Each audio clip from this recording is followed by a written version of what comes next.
ආයිබෝවන් සියලුම දෙනාට. අදත් අප ඔබ හා එකතු වන්නේ ඔබ හිතන්නෙම නැති දෙයක් ගැන කතා කිරීමට.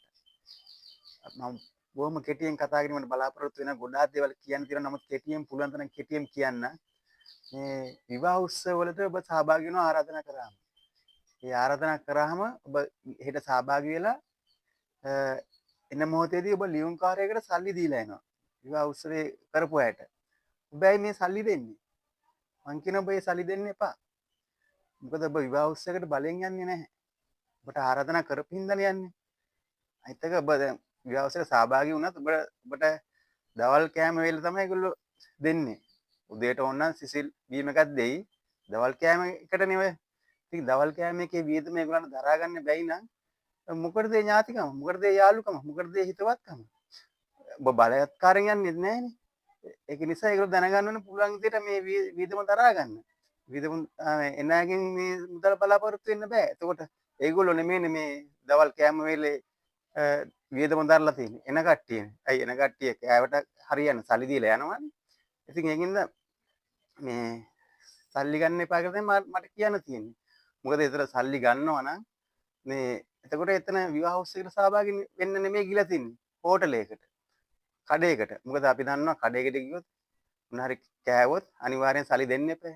ඉතින් දැන් මෙතන වෙලා තියෙන්නේ ඒකමනේ. ඔබ විවාහ උත්සවයකට යනවා ඥාතියෙක්ගේ ආරාධනාවකට ඒ සහභාගී වෙලා ලියුම් කවරයකට සල්ලි දීලා එනවා. මේ ඉතින් ඒකේ මොකක්ද ඇති එතන ඇති වැදගත්කම? ඇති ඥාතිකම? කඩේකට ගිහලා ඔබ සල්ලි දීලා කෑවා වගේ වෙනවනේ. ඉතින් ඔබට පුළුවන් එදාට ඔය විවාහ උත්සවයට යන්නේ නැතුව ළඟ තියෙන කඩේකට ගිහලා කෑම කාලා ගෙදරට වෙලා ඉන්න. කොහොමද දෙකම එකයිනේ. විවාහ උත්සවයට ගියත් ඔබට සල්ලි දෙන්න වෙනවා. කඩේකට ගිහලා කෑම කෑවත් ඔබට සල්ලි දෙන්න වෙනවා. තව ඔබ දුර බැහැර එන කෙනෙක් නම් ඒතර ඒ විදිහමත් ඔබට නැති වෙනවනේ. මේ එදාට ළඟ තියෙන කඩේකට ගිහලා කෑවනම් ඒතර ඒ විදිහමත් ඔබට අඩු කරගන්න පුළුවන් විවාහ උත්සවය නොවි එදාට කඩේකට ගිහලා කෑවනම්. ඒතර මේ ඇඳුම් පැළඳුම් වලට යන වියදම එකත් ඔබට අඩු කරගන්න පුළුවන්. ඉතින් මේ මමත් දැන් ළඟදී විවාහ උත්සව දෙකකට ගියා සහභාගී වෙන්න. එකක් තිබ්බේ ගෙදර, අනිත් එක තිබ්බේ හෝටලයක. මේ අය මොකද කරලා තියෙන්නේ? දෙගොල්ලම එන අයට පේන්න ඉස්සරහම මේසයක් තියලා ලියුම් කවර පුරවලා දාලා පේන්නම. ඒ මොකක්ද එකෙන් අදහස් කරන්නේ? එතකොට මේගොල්ලෝ මේ විවාහ උත්සවය කියලා තියෙන්නේ හිතවත්කමකට, ඥාතිකමකට, යාළුකමකට නෙමෙයි. ඒගොල්ලන්ට යන වියදම එන අයගෙන් පියව ගන්න. මොන ලැජ්ජ නැති වැඩක්ද? තමන් විවාහ උත්සවයක් ගන්නවා නම්, විවාහ උත්සවයක් කිව්වා නම් තමන් දැනගන්න එපා ඒකේ වියදම දරා ගන්න. නැත්තම් නොකිය ඉන්න තිබ්බානේ. එහෙනම් මේව කියන්න තිබ්බා. අපි ඔයගලන්ට විවාහ උත්සවය කියනවා. ඔයගොල්ලෝ එන්න අනිවාර්යෙන්. නමුත් අපිට කෑම දී ගන්න විදියක් නැහැ. ඔයගොල්ලෝ ගෙදරින් එනකොට කෑම අරන් එන්න. අන්න එහෙම කියුවා නම් වැදගත්. මේ කෙලින්ම. අර නොකිය සල්ලි ඉල්ලනවා වගේ වැඩක් තමයි මේක. මොකද දැන් මෙහෙම ගමුකෝ. ඔබ දැන් සාමාන්‍ය දවසකත් ඥාති ගෙවල් වල යනවනේ. එතකොට යාළුවන්ගේ ගෙදර යනවනේ. එතකොටත් ඔබට සංග්‍රහ කරලා කෑම බීම දීලා එවනවා. එතකොටත් ඔබ එදා දවසේ අපි මේ ඥාතින් ගෙදරට ගියා මේ කෑවා බිව්වා ඒකින්ද ලියුම් කාර්යයකට සල්ලි දීලා එනවා සාමාන්‍ය දවසක. දෙන්නේ නැහනේ. ඉතින් ඒ ඇයි? ඒ හිතවත්කම හින්දා ඥාතිකම හින්දානේ. ඉතින් විවාහ උත්සව දවසේ ඕක නොවෙන්නේ. විවාහ උත්සව දවසේ වෙන්නත් උනේ ඕකමනේ. ඒ විවාහ උත්සව දවසේ කොහොමද සල්ලි බලාපොරොත්තු වෙන්නේ? ඒගොල්ලෝ බලන්නේ ඒගොල්ලන්ට යන්නේ වියදම අර එන අයගෙන් පියව ගන්න. එතකොට ඒගොල්ලෝ නෙමෙයි වියදම දැල්ලා තියෙන විවාහ උත්සවේ එන අය. අර එන අයගේ පළියට තමයි ඒගොල්ලෝ විවාහ උත්සවේ ගන්නේ. ඒකනේ ඉතින් පේන්නම ලියුම්කාර මණ්ඩලයක් ඉස්සරහම දාලා තියෙන නෑට පේන්න. උඹලා එනවනම් දැන් ඒගොල්ලෝ ආරාධනා කරලා තියෙන්නේ බලෙන් එන්නෙත් නැහැ. උඹලා එනවනම් මෙන්න ලියුම් කවර තියෙනවා. කෑවට පස්සේ සල්ලි දාලා ඵලයල්ලා. ඉතින් මොකද්ද අපෝ ඥාතිකම? එතන ඥාතිකම නෙමෙයි එතන රැඳින්නේ. මේ සල්ලිත් එක්ක වෙන ගනුදෙනුවක්. මේ ඊට එහා එතන දෙයක් වෙන්නේ නැහැ. දැන් අපේ මාමා කෙනෙක් හිටියා. එයාට විවාහ උත්සවයකට සහභාගී වෙන්න ආරාධනා කරලා තිබ්බා.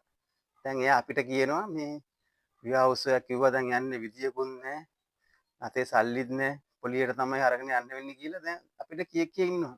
ඔබ ඇයි මේ මං අහුවා ඊට පස්සේ ඔබ ඇයි පොලියට ගන්නෙ? ඔබ ඇයි විවාහ උත්සවයකට සල්ලි දෙන්නේ? ඔබ බලෙන් නෙමෙයිනේ යන්නේ. ඔබට ආරාධනා කරානේ. ආරාධනා කරපින්දන බෑ යන්නේ. ඉතින් ඔබයි සල්ලි දෙන්නේ. ඊට පස්සේ මාමා කියනවා එහෙම ඉතින් නිකන් යන්න බෑනේ වෙඩින් එකට. ගියාම කාලා බීලා එනකොට මේ සල්ලි දීලා එන්න එපා. මේ ඒතර මං කිව්වා අයියෝ ඔබ සල්ලි දෙන්නේ. ඔබගේ විවාහ උත්සවයක් නෙමෙයිනේ. ඔබගේ දරුවෙකුගේ විවාහ උත්සවයක් නෙමෙයිනේ. ඔබට ආරාධනා කරානේ ඒගොල්ලෝ. ඉතින් ඒගොල්ලෝ දැනගන්න ඔබට යන වියදම දරා ගන්න.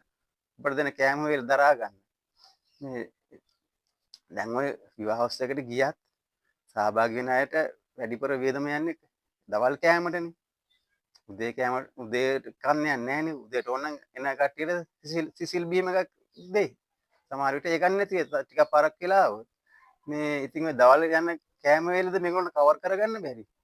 එන අයකින් එක පියව ගන්න හදන්නේ. ඒතකොට ඒගොල්ලෝ නෙමෙයි විවාහ උත්සවය අරන් තියෙන්නේ. එන කට්ටිය වියදම දරලා තියෙන්නේ. ඉතින් ඒක මොන ලැජ්ජ නැති වැඩක්ද? ඔයගොල්ලන් කතා කරලා කියන්න පුළුවන් අපි වියදම් කරලා විවාහ උත්සවයක් ගත්තා අපේ ඥාතින්ට යාළුවන්ට හිත මිතුරන්ට කන්න බොන්න දුන්න හොඳට. එහෙම කියන්න බෑනේ. කන්න බොන්න දීලා තියෙන්නේ එන අයමනේ. ඒකේ වියදම දරලා තියෙන්නේ. උඹලා කොහොමද එහෙම කියන්නේ? උඹලාට සතුටු වෙන්න පුළුවන්ද? උඹලා වියදමෙන් විවාහ උත්සවයක් ගත්තා කියලා. දැන් අපි කියමු කවුරු හරි දැන් අපි විවාහ උත්සවය කරන අය ඒක බලාපොරොත්තු වෙන්නේ නැහැ කියලා සල්ලි. නමුත් දැන් සල්ලි දෙන අය කොහෙවත් මේසයක් උඩ තියලා යන්නේ නැහැනේ සල්ලි. ආගාරේ අතට දීලානේ යන්නේ. එතකොට අපිට කියන්න ඕනේ කොන්ද පණ ඇතුව. අන්නේ අපිට සල්ලි නම් එපා මේ අපි ඔය බලාපොරොත්තු වෙන විවාහ උත්සවයකදී අපේ ඥාතිකම හිතවත්කම් යාළුකම් ඇති කරගන්න ඕන මිසක් ඔයගොල්ලන්ට සතුටින් කාලා බිල යන්න ඕන දවසක් කරගන්න ඕනේ ඉඳයි කියලා මේ එහෙම කියන්නේ නැහැ නේ කවදාවත්. ඒගොල්ලෝ සල්ලි බලාපොරොත්තු වෙමින් ඉන්න ඕනේ. ඒකනේ ඉතින් අර එනකොට පේන්නම මේසයක් උඩ ලියුම් කර බණ්ඩක් පිටින් දාලා තියෙන්නේ. සල්ලි බලාපොරොත්තු වෙන හින්දානේ.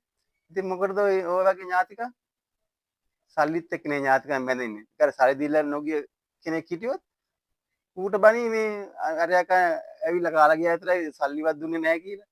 ඉතින් ඔබලාමනේ ආරාධනා කරේ යකාට. ඉතින් ඔබලාම ආරාධනා කරලා ඔබලාම සල්ලිත් බලාපොරොත්තු වෙනවා. මේ එහෙම විවාහ උත්සව අරගෙන වැඩක් නැහැ අනුන්ගේ වියදමින්. තමන්ට පුළුවන් විතර තමන්ගේ වියදමෙන් ගන්න. ඒකෝර තමයි ඔබලට ආඩම්බර වෙන්න පුළුවන්. කතා කරලා කියන්න පුළුවන් අපි විවාහ උත්සවයක් ගත්තා වියදමක් කරලා කියලා. මේ ඒකයි මම කියන්නේ. දැන් ඔය ඕක මේ රැල්ලට ගිය එකක්. ඉස්සර කාලේ සල්ලිකාරයෙක් කොහේ හරි ඉඳලා මේ විවාහ උත්සවයකට සහභාගී වුණා. ඌ ලොකු කමට දෙන්නේ නැති මේ විවාහ උත්සවයට මේ සල්ලි. මේ සල්ලි තියෙන හින්දා. ඕක දැක්ක කවුරු හරි මූත් සල්ලි දුන්නා අපිට නොදී ඉන්න බෑ අපිට ලැජ්ජයි කියලා ඒක දැකපු එකෙක් ඌ දුන්නා. මේක රැල්ලෙන් රැල්ලට ගියා. මේක තමයි මේ දිගින් දිගටම ගිහිල්ලා තියෙන්නේ. මේක ඊට පස්සේ පුරුද්දක් වුණා. විවාහ උත්සවයකට යනවා නම් අනිවාර්යෙන් සල්ලි දෙන්න ඕන. මේ මොන හේකටද? ඔබලා බලෙන් යන්නේ නැහැ. එහෙනම් එදා දවසේ අපි කිව්වමු දැන් ওই පාර යන මිනිස්සු ඉන්නවනේ ඕන තරම්. ඒතර පාර යන මිනිස්සුන්ට එනම් අන්නගාලා කියන්න පුළුවන්. අනේ අපේ ගෙදර අද විවාහ උත්සවයක් තියෙනවා. මේ ඕගොල්ලෝ ඇවිල්ලා කෑම කාලා ඒකට හරියන්න සල්ලි දීලා යන්න. එහෙමත් කියන්න පුළුවන් නේ. පාර යන මිනිස්සුන්ටත් විවාහ උත්සවේ සල්ලි බලාපොරොත්තු වෙනවා. නමුත් පාර යන අයට කියන්නේ නැහැ නේ. ඔබගේ ඥාතින්ට යාළුවන්ට නේ කියන්නේ. ඒ හිතවත්කම ඥාතිකම ඇති කරගන්න ඕනේ නේද? ඉතින් හිතවත් එහෙම දෙයක් ඇති කරගන්නේ කොහොමද? ඔබ සල්ලි බලාපොරොත්තු වෙනවා නේද? නිකන් පාර යන කෙනෙකුට විවාහ උත්සවය කිව්වා වගේ. මේ සල්ලි ඔබ බලාපොරොත්තු වෙනවා. මේ ඔබලා දැනගන්න ඕන ඔබලාට පුළුවන් විදිහට විවාහ උත්සවය ගන්න.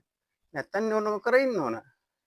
මේ ඔබලා මේ ලොකුකමට මේ ලෝකෙට පේන්න අපි විවාහ උත්සවයක් ගන්නවා කියලා මේ එහෙම වැඩක් නැහැ. ඔබලා නෙමෙයි විවාහ උත්සවය ගන්න. ඔබලා සල්ලි ගන්නවා නා.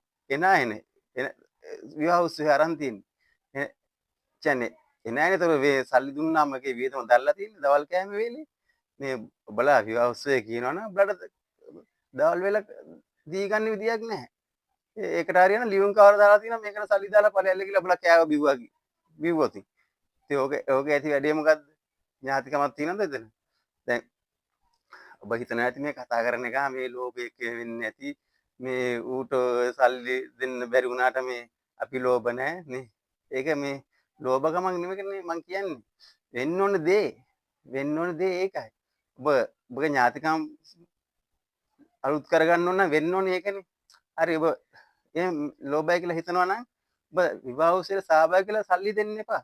ඔබ ගෙදර යද්දි පාරින්න යාච්චි කුටියේ සල්ලි දීලා යන්න. විවාහ උත්සවයට දෙන්න හිතාගෙන ඉන්න සල්ලි. මේ ඔබ ලෝභයි කියලා හිතනවා නම් මේ කතා කරන එක ඔබ එහෙනම් ඒ සල්ලි විවාහ උත්සවයට නොදී පාර යන යාචකුට දීලා යන්නේ. ඒක ඔබට සතුටු වෙන්න පුළුවන්. ඒක පිනක්. අර ඔබට ආරාධනා කරලා ඔබටම එන්න කියලා ඔබ කෑවා බිව්වෙන් පස්සේ ඔබට සල්ලි දෙන්න ඕන නම් එතන ඇති කිසිම වැදගත්කමක් නැහැ. කිසිම වටිනාකමක් නැහැ. ඊට වඩා වටිනා ඔබට පිනක් අත් වෙනවා ඒ දෙන්න හිතාගෙන ඉන්න සල්ලි පාරේ ඉන්න යාචකයෙකුට එදාම දීලා යනවා. මේ ඒක වැදගත්. ඊට වඩා මේ ඉතින් ඔය දේ තමයි අපිට කියා ගන්න ඕන වෙලා තිබ්බේ. ඔබට මං කියන්නේ මෙහෙමයි. ඔබට සල්ලි දෙන්නත් පුළුවන්. සල්ලි ගන්නත් පුළුවන්. නමුත් එතන කිසිම වටිනාකමක්, ඥාතිකමක්, හිතවත්කමක්, යාළුකමක් රැඳෙන්නේ නැහැ. ඒකයි මම කියන්නේ. දැන් අපි ගමු දැන් සාමාන්‍ය කෙනෙකුට විවාහ උත්සවය කිව්වොත් අර මම අර කලින් කිව්ව මාමයි කතාව වගේ දැන් ඒ මනුස්සයා යන්නේ එක්ක ණය වෙලා එක්ක පොලියට අරන් ඊට පස්සේ සල්ලි ගෙවා ගන්න බැරුව ඒ මනුස්සයා ලත වෙනවා මේ පොලියේ ඉල්ලගෙන ආවම ඉතින් විවාහ උත්සවයකට කොහොමද මේ මනුස්සයා සතුටින් යන්නේ දුකෙන් යන්නේ මොකද හිතේ තියෙන්නේ අරක මම දැන් මේක සල්ලි පොලියට ගත්තේ ණයට ගත්තේ සල්ලි දෙන්නේ කොහොමද මේ ඉතින් කිසිම සතුටක් නැහැ නේ මනුස්සයාට ඉතින් ඒ විවාහ උත්සවයේ දවසේ ඒ එන කට්ටියට සතුටින් යන්න ඉඩ දෙන්න එපා. විවාහ උත්සවයේ ගත්ත ආරාධනා කරපු අය. නමුත් ඒකේ අනිත් පැත්තනේ අද වෙලා තින්නේ. දැන් අද කවුරුවත් විවාහ උත්සව කියනවටත් කැමති නැහැ.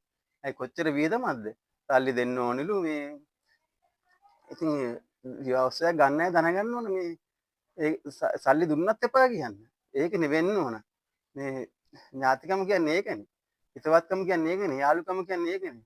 දැන් මෙතන සල්ලි දුන්නේ නැත්නම් එතන ඥාතිකමක් නැහැ හිතවත්කමක් නැහැ යාළුකමක් නැහැ මොකටද එහෙම ඥාතිකම් එහෙම හිතවත්කම් එහෙම යාළුකම් දැන් මොන ලැජ්ජ නැති වැඩක්ද එන කට්ටියට පේන්න ඉස්සරහම දාලානේ යකෝ ලියුම්කාර එක්ක අඩුම දාන ලියුම්කාර ටිකවත් නොදා හිටපන් මේ ඒ කියන්නේ ඒක දාලාම තියෙන්නේ මේගොල්ලෝ බලාපොරොත්තු වෙමින් ඉන්න සල්ලි ගන්න මොකද නැත්තද ලියුම්කාර පේන දාන්න ඕනේ නැහැ මේගොල්ලම විවාහ උත්සවයට ආරාධනා කරලා ලියුම්කාර ටිකත් ඉස්සර දාලා තියෙන මොන කොන්දපණ නැති වැඩක්ද මම කියන්නේ ඒක කොන්දපණ නැති වැඩක් උඹලා විවාහ උත්සවයට ආරාධනා කරන්නේ ගිහිල්ලා එන්න කියලා ඉතින් උඹලා දවල් කැම වේල දී ගන්න බැරි නම් වැඩක් නැහැනේ ඔය දවල් කැම වේලනේ සල්ලි බලාපොරොත්තු වෙන ලියුම්කාර දාලා ඒතර විවාහ උත්සවය අරගෙන තියෙන්නේ නාය දවල් කැම වේලේ වේදම දාලා තියෙන්නේ කරන අය නෙමෙයි අන්න ඔකද අපි හිතන්නේ නැති දේවල් ගැන කතා කරන්න